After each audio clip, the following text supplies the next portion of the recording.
श्री शिवाय नमस्तुभ्यम. रुद्र ज्योतिष चॅनलवर मी आपल्या सर्वांचे सहर्ष स्वागत करीत आहे. माझे नाव पार्थेश देवेंद्र नामदोशी आहे. जर आपण चॅनलवरती नवीन असाल तर व्हिडिओजना लाईक करा, चॅनलला सबस्क्राईब करा आणि बेल आयकॉनवरील बटन दाबा. बेल आयकॉनवरील बटन दाबल्याने आपल्याला नवीन येणाऱ्या व्हिडिओंविषयी माहिती मिळू शकेल आणि आपले ज्ञानवर्धन होईल. आज या भागामध्ये आपण पंचमहापुरुष योग जे 5 ग्रहांमुळे होतात याविषयी संक्षिप्त माहिती घेणार आहोत की ते योग झाल्यामुळे कोणकोणत्या प्रकारचे फायदे होतात. तर सुरुवात करूया शशयोगापासून. 5 ग्रह असे आहेत की जे केंद्रस्थानं जी आहेत पत्रिकेतली 1, 4, 7, 10 याच्यामध्ये स्वराशी अथवा उच्च राशी जर आली त्यांची आणि तिथेच जर ते बसलेले असतील तर ते पंचमहापुरुष नामक राजयोग करतात. ज्याच्यामध्ये शनीमुळे शशमहापुरुष योग होतो, गुरुमुळे हंस महापुरुष योग होतो, शुक्रामुळे मालव्य नामक पंचमहापुरुष योग होतो, बुधामुळे भद्र नामक पंचमहापुरुष योग होतो, मंगळामुळे रुचक नामक पंचमहापुरुष योग होतो. फक्त सूर्य, चंद्र, राहू आणि केतू हे कोणत्याही प्रकारचा योग करत नाहीत. तर आपण शशमहापुरुष योगाची शनीची माहिती घेऊया की केंद्रस्थानामध्ये 1, 4, 7, 10 ही जी पत्रिकेतली स्थानं आहेत या स्थानात शनी मकर, कुंभ अथवा तुळ राशीमध्ये आला तर तिथे तो पंचनामक म्हणजेच पंचमहापुरुष योगातील शशमहापुरुष योग निर्माण करेल. वर्तमान स्थितीमध्ये 2025 पर्यंत शनी महाराज हे कुंभ या त्यांच्या मूळ त्रिकोण राशीमध्ये राहणार आहेत. आणि कोणकोणत्या राशींना ते पंचमहापुरुष योग करत आहेत तर त्यातली पहिली रास येते ती म्हणजे वृषभ. वृषभ राशीच्या 10व्या स्थानातून सध्या शनी महाराजांचे भ्रमण आहे आणि ते स्वराशीत आहेत.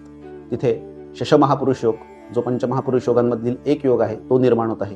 याची फळं अशी आहेत की कार्यक्षेत्रामध्ये त्यांना बदल दिसून येतील. वृषभ राशीच्या लोकांना कार्यक्षेत्राचा विस्तार वाढलेला दिसेल. तसेच शनी हा जुनाट ग्रह आहे, जुन्या विचारांचा ग्रह आहे. म्हणजे एखाद्या जुन्या कंपनीमध्ये मोठ्या पदाची नोकरी वृषभ राशीच्या लोकांना लागू शकते, जी कारखानदारी टेक्निकल क्षेत्रामध्ये असेल, तसेच बौद्धिक क्षेत्रामध्येही असेल, कारण कुंभ ही बौद्धिक राशी आहे. शनी हा कष्टकरी ग्रह आहे, चतुर्थ श्रेणीचा ग्रह आहे. म्हणजेच जे वृषभ राशीचे लोक चतुर्थ श्रेणीचं काम करतात, कष्टाचं काम करतात, त्यांनाही त्यांच्या कार्यक्षेत्रामध्ये वाढ होताना आणि अपेक्षित उत्पन्न येताना दिसून येईल. फक्त शनी हा न्यायाचा ग्रह आहे, मेहनतीचा ग्रह आहे. म्हणजेच मेहनत केल्याशिवाय शनी हा पापग्रह फळ देत नाही. त्यामुळे वृषभ राशीच्या लोकांना आत्ता वर्तमान स्थितीमध्ये गोचरमध्ये आणि ज्यांचं वृषभ लग्न आहे आणि 10व्या स्थानामध्ये शनी हा कुंभ राशीचा त्यांच्या मूळ पत्रिकेतही बसलेला आहे, अशा लोकांना शशनामक पंचमहापुरुष योगाची उत्तम फळं मिळताना दिसून येतील. त्यानंतरची पुढची राशी येणार आहे ती म्हणजे सिंह. सिंह राशीच्या सप्तमामध्ये शनीची मूळ त्रिकोण राशी कुंभ येते. तिथे शनी सप्तमेश होतो. ज्यांचं सिंह लग्न आहे अशा लोकांच्याही पत्रिकेत वर्तमान स्थितीमध्ये शनी सप्तमातून गोचर करत आहे. हा 2025 पर्यंत गोचर करणार आहे. या गोचरीचा फायदा सिंह लग्नाच्या लोकांना हा होणार आहे की त्यांचे जोडीदाराबद्दल संबंध बिघडले असेल तर ते चांगले होऊ शकतात, कारण सप्तमात येणं म्हणजे सप्तम स्थानाला मजबूती मिळणं. तसेच वैवाहिक आयुष्य उत्तम जाण्यास सहाय्य होईल.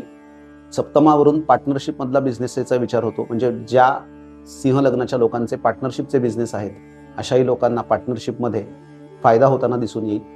पूर्वी पार्टनरशिपमध्ये अडकलेले कोणतेही निर्णय हे सुखकररित्या मार्गी लागतील आणि त्यातूनही धनागमनाची चिन्ह निर्माण होतील. त्यानंतर शशमहापुरुष योग होणार आहे तो म्हणजे वृश्चिक राशीच्या लोकांना. वृश्चिक राशीच्या लोकांच्या चतुर्थ स्थानातून 2025च्या सालापर्यंत शनीचे भ्रमण जाणार आहे. ज्यांचे जुने प्रॉपर्टी विषयक प्रश्न अडकले असतील ते प्रश्न सुखकररित्या अतिशय सहजरित्या सॉल्व्ह होण्यास म्हणजेच त्यांचे उत्तर मिळण्यास सहाय्य होईल. चतुर्थेश शनी लागल्यामुळे वृश्चिक लग्नाच्या लोकांना त्यांच्यासाठी नवीन परंतु जुनी प्रॉपर्टी घेण्याचे योग येतील. मातेचे जे स्वास्थ्य आहे त्या स्वास्थ्यामध्ये सुधारणा होताना दिसून येईल. आणि चतुर्थ स्थानावरनं एकंदरीत मनाचा विचार होतो, तर मनाची प्रसन्नता वाढवण्यासाठी वृश्चिक लग्नाच्या लोकांनी 2025 पर्यंत मारुतीची उपासना करावी. पुढची जी राशी येणार आहे त्याच्यामध्ये ती म्हणजे स्वतः कुंभ राशीच्या लोकांना म्हणजेच कुंभ लग्नाच्या लोकांना लग्नातूनच शनीचं भ्रमण आहे. ते आरोग्याच्या दृष्टीने उत्तम आहे. तसेच लग्नस्थानाला सिंहासन म्हटलं आहे, तर लग्नातला शनी हा तृतीय, सप्तम आणि दशम स्थानाला बघतो. तृतीय स्थानाला बघत असल्यामुळे हा शनी त्यांचा उत्साह, पराक्रम वाढवेल. सप्तमाला बघितल्यामुळे जोडीदाराबरोबर विरह जरी निर्माण झाला तरी जोडीदाराबरोबर लांबच्या प्रवासाचेही योग आणेल. आणि दशमस्थानाला म्हणजे कार्यक्षेत्राला बघतो, म्हणजे कार्यक्षेत्रामध्ये विस्तार होईल, वाढ होईल. म्हणजेच कुंभ लग्नाच्या लोकांनाही 2025 पर्यंत शनीचे हे भ्रमण उत्तमच आहे.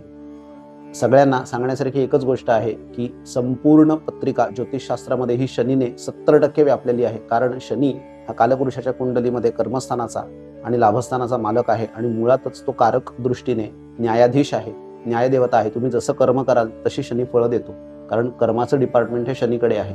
तसेच मेहनतीचं डिपार्टमेंट शनीकडे आहे, पेशन्सचं डिपार्टमेंट शनीकडे आहे.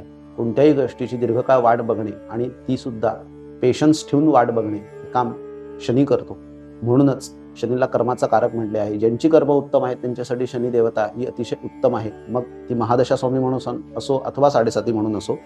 अशा प्रकारे पंचमहापुरुष योगामध्ये शनीमुळे 2025 पर्यंत वृषभ, सिंह, वृश्चिक आणि कुंभ या राशीच्या लोकांना पंचमहापुरुष, शशमहापुरुष योगाची फळं बघताना आपण पाहाल. श्री शिवाय नमस्तुभ्यम.